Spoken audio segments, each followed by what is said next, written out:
I don't know what color do I want to draw. It's like got blood in it. Yeah, I'll draw with blue. Anybody know what you draw with a blue? Kool-Aid? What kind of lab? Guess. Blood. Water. You draw your coax. So PTINR. I'm drawing blue. CBC. Okay. This is your BMPs, CMPs. Okay. Do we need to know this with us? No. Just one. Just FYI. Are you recording out? Write The that nice, down. the nice thing about is most facilities, they'll have like a little cheat sheet wherever they keep your lab supplies, and they'll tell you like what to draw. Once you start doing it enough, you'll know. These are going to be the three you're going to draw. These are the three you're going to draw the most. If they draw some random one, then I'm like, I have to go look at the chart. I'm like, and then it tells me. Okay. Does it say on the bottom?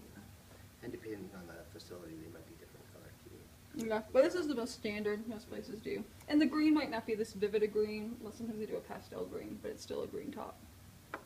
Okay. That's why sometimes, like during a code and stuff, like you'll hear them. They'll like draw a rainbow, because they're gonna be like every color top. That's why they're like draw a rainbow. Let me finish my mint. Hold on. Sorry. I thought that video would be longer.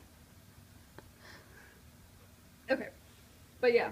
And then the other thing is, and you'll find nurses don't do this, is there really is an order that you should draw your tops. Okay? Do you guys know why?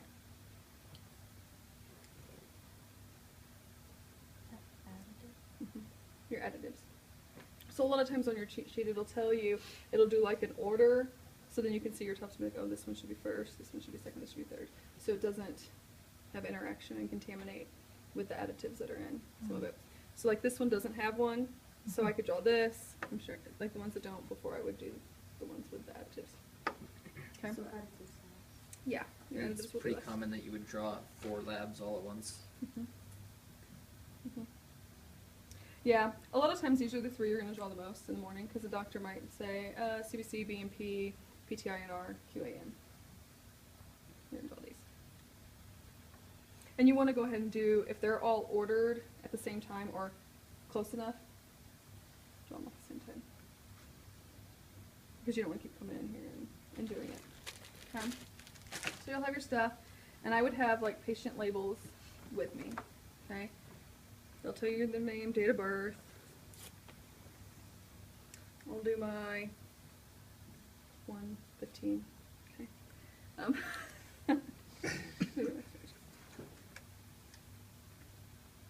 Make sure you unclamp it, and then you'll flush it. With the same syringe, you'll draw back, and whatever your facility's policy is for what you waste, normally 5 to 10 cc's. You'll waste, and then you'll hook this one up. We don't need to clamp it in between. And just stick that in there. If you're fast, no. That's just a waste of time. And then it'll fill. So that's done.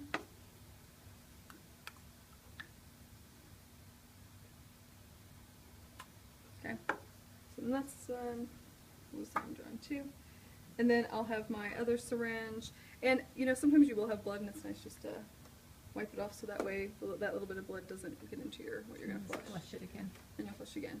If your facility does use the heparin, whatever the policy is, so you can do like she did the 5 and then she got the heparin, but if they don't, just your. And if sometimes you think, oh, it's still kind of pink, it's not going to hurt someone to have another 10 cc's of saline to flush your line. Okay?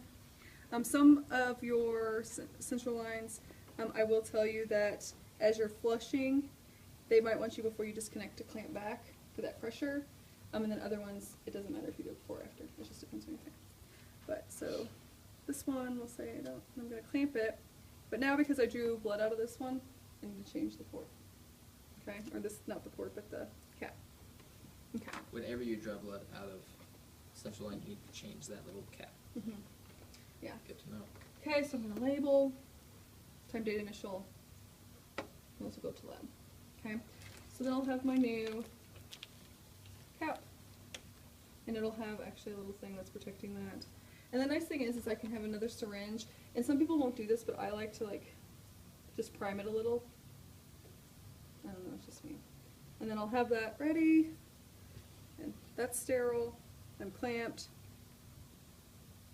That's sterile. I hook it up, and if I want to flush like a cc or two, I can. I can clamp, and now my cap's changed.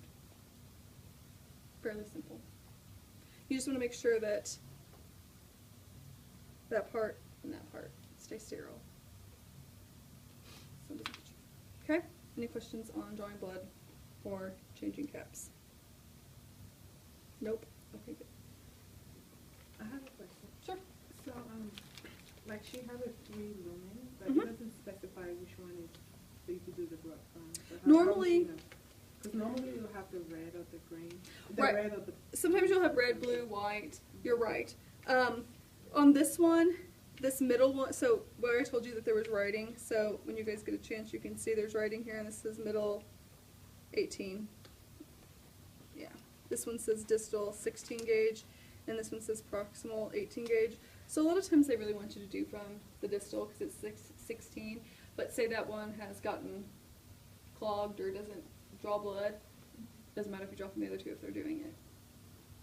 So that's just